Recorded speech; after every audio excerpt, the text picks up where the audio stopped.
Home tuition চ্যানেলে সবাইকে অনেক অনেক স্বাগত। আজ আমি ক্লাস 10-এর ভূগোল ফার্স্ট সামেটিভ পরীক্ষার সাজেশন নিয়ে এসেছি, তার সঙ্গে প্রশ্নপত্রের নমুনা। সম্পূর্ণ ভিডিওটা দেখতে থাকো। আশা করি আজকের এই ভিডিওটি তোমাদের জন্য অনেক হেল্পফুল হবে। প্রথম পর্যায়ক্রমিক মূল্যায়ন ভূগোল, পূর্ণমান 40, মানে তোমাদের 40 নম্বরের প্রশ্ন থাকবে। সময় থাকবে 1 ঘন্টা 30 মিনিট।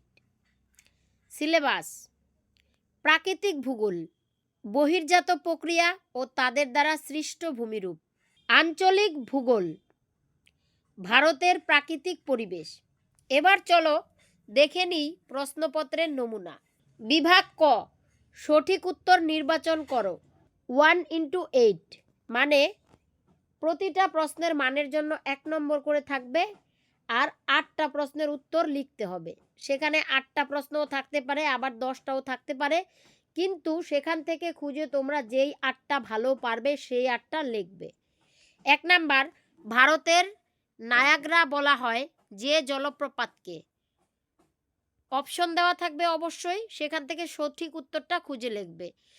এখানে দুটো অপশন দেওয়া আছে, তোমাদের প্রশ্নতে হয়তো 4টাও থাকতে পারে, 3টাও থাকতে পারে, কিন্তু সঠিক উত্তরটা হবে এখান থেকে ইন্দ্রাবতী নদীর চিত্রকূটকে। বলে ভারতের নায়াগ্রা বলা হয় যে জলপ্রপাতকে, কি হবে সঠিক উত্তর? ইন্দ্রাবতী নদীর চিত্রকূটকে। নাম্বার 2, নদীর মধ্যগতির শুরুতে পর্বতের পাদদেশে সৃষ্ট শঙ্কু বা ত্রিভুজাকার নুড়িযুক্ত পলির সঞ্চয় হলো, সঠিক উত্তর হবে পলল শঙ্কু। নাম্বার 3, উষ্ণ মরুভূমি হলো, সঠিক উত্তর হবে সাহারা। নাম্বার 4, রাজস্থানের চলমান বালিয়াড়িকে কি বলে? সঠিক উত্তর হবে ধ্রিয়ান। নাম্বার 5, পৃথিবীর দীর্ঘতম উপত্যকা হিমবাহ হলো, সঠিক উত্তর হবে হুবার্ড। কোন নদীর বদ্বীপের আকৃতি পাখির পায়ের মতো? সঠিক উত্তর হবে মিসিসিপি। নাম্বার 7, শতদ্রু যে নদীর উপনদী? সঠিক উত্তর হবে সিন্ধু। নাম্বার 8, ভারতের পশ্চিমী ঝঞ্ঝার প্রভাব পড়ে যে ঋতুতে? সঠিক উত্তর হবে শীত ঋতুতে। বিভাগ খ, অতি সংক্ষিপ্ত উত্তরধর্মী প্রশ্ন। নিম্নলিখিত বাক্যগুলির শূন্যস্থানে উপযুক্ত শব্দ বসিয়ে শূন্যস্থান পূরণ করো।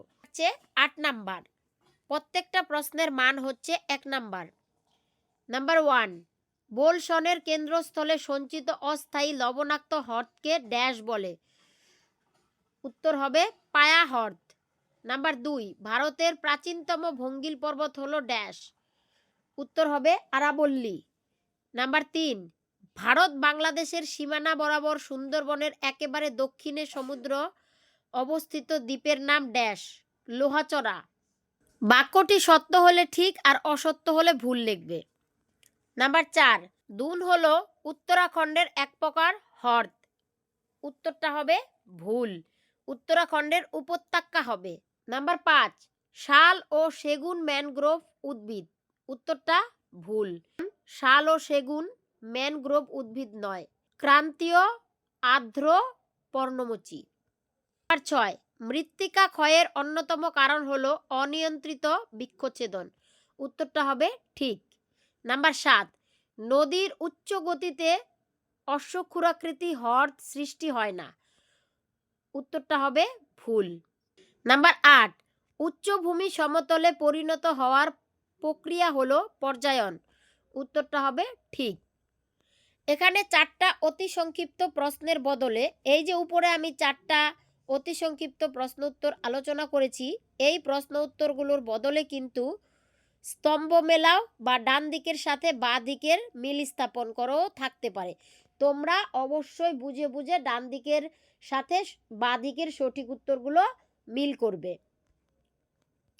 সংক্ষিপ্ত উত্তরধর্মী প্রশ্ন উত্তর যে কোনো 4টি, প্রতিটা প্রশ্নের মানের জন্য থাকবে 2 নাম্বার করে, তাহলে টোটাল হচ্ছে 8 নাম্বার।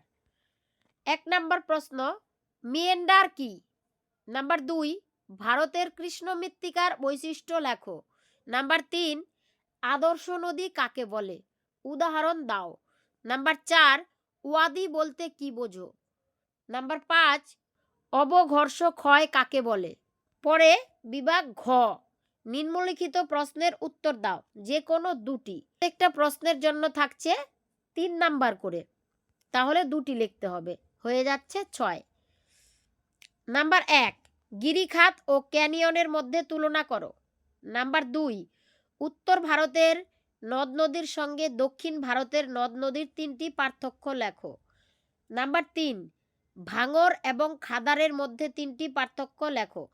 খেয়াল করে দেখো, এখানে 3টা প্রশ্ন দেওয়া আছে, লিখতে বলা হয়েছে দুটো। তো এখান থেকে তোমরা যে দুটো ভালো পারবে সে দুটো লিখবে। পরের বিভাগ, নিম্নলিখিত প্রশ্নগুলির উত্তর দাও, যে কোনো দুটি। 5x2, টোটাল 10, মানে প্রত্যেকটা প্রশ্নের মানের জন্য থাকবে 5 নাম্বার। টোটাল 2টা প্রশ্নের উত্তর লিখতে হবে। এখানে 3টা বা 4টা প্রশ্ন দেওয়া থাকতে পারে, সেখান থেকে যে দুটো ভালো পারবে সেই দুটার উত্তর লিখবে। নাম্বার 1, নদীর সঞ্চয় কার্যের ফলে সৃষ্ট 3টি ভূমিরূপের চিত্রসহ আলোচনা করো। এখানে অবশ্যই চিত্রগুলো আঁকতে হবে, আর চিত্রগুলো আঁকবে হচ্ছে রুল দিয়ে, পেন্সিল দিয়ে, কলম দিয়ে কিন্তু চিত্র আঁকবে না। অথবা হিমবাহের ক্ষয়কার্যের ফলে গঠিত 3টি ভূমিরূপের উৎপত্তি আলোচনা করো। নাম্বার 2, সামাজিক বনসৃজনের উদ্দেশ্যগুলি আলোচনা করো। অথবা দৈর্ঘ্য বরাবর হিমালয়ের ভূপ্রকৃতির সংক্ষিপ্ত বিবরণ দাও। এখানে কিন্তু দেখো 4টা প্রশ্ন দেওয়া আছে, তোমরা এখান থেকে যে দুটো ভালো পারবে সেই দুটো লিখবে। উপরে আমি আলোচনা করেছি তোমাদের প্রশ্নপত্রের নমুনা, মানে কি ধরনের প্রশ্ন তোমাদের পরীক্ষাতে থাকবে। এই প্রশ্নের উত্তরগুলো অবশ্যই তোমরা বই থেকে ভালো করে পড়ে নেবে। এছাড়াও নিচে দেওয়া কিছু প্রশ্নগুলো একটু ভালো করে পড়ে নেবে। আর এছাড়াও যার যার স্কুলের স্যার বা ম্যামেরা যেই সমস্ত প্রশ্ন উত্তরগুলো লিখিয়েছে, পড়িয়েছে বা বুঝিয়েছে, সেগুলো নিশ্চয়ই তোমরা ভালো করে পড়ে নেবে। যেই প্রশ্নগুলো তোমরা পড়ে নেবে: 1, ভারতের জলবায়ুর নিয়ন্ত্রক হিসেবে ক্রান্তীয় ঘূর্ণবাত ও পশ্চিমী ঝঞ্ঝার প্রভাব উল্লেখ করো। নাম্বার 2, ভারতের পশ্চিম উপকূলীয় সমভূমির সঙ্গে পূর্ব উপকূলীয় সমভূমির তুলনা করো। শিবালিক বা বহি হিমালয়ের ভূপ্রাকৃতিক বৈশিষ্ট্য উল্লেখ করো। নাম্বার 3, বায়ুর ক্ষয়জাত ভূমিরূপ হিসেবে গৌর এবং ইনসেলবার্জ এর চিত্রসহ বৈশিষ্ট্য লেখো। নাম্বার 4, বহুমুখী নদী পরিকল্পনা থেকে প্রাপ্ত সুবিধাগুলি বিবৃত করো। অথবা বৃষ্টির জল সংরক্ষণে তামিলনাড়ুর অগ্রণী ভূমিকা উল্লেখ করো। নাম্বার 5, ভারতের জলবায়ুর উপর মৌসুমী বায়ুর প্রভাব আলোচনা করো। নাম্বার 6, পশ্চিম হিমালয়ের ভূপ্রকৃতির বিবরণ দাও। নাম্বার 7, ভারতের পূর্ব ও পশ্চিম উপকূলের সমভূমির প্রাকৃতিক বৈশিষ্ট্যের পার্থক্য আলোচনা করো। নাম্বার 8, ভারতের পশ্চিম হিমালয়ের ভূপ্রকৃতির বর্ণনা দাও। নাম্বার 9, ভারতের জলবায়ুর প্রধান বৈশিষ্ট্যগুলি লেখো।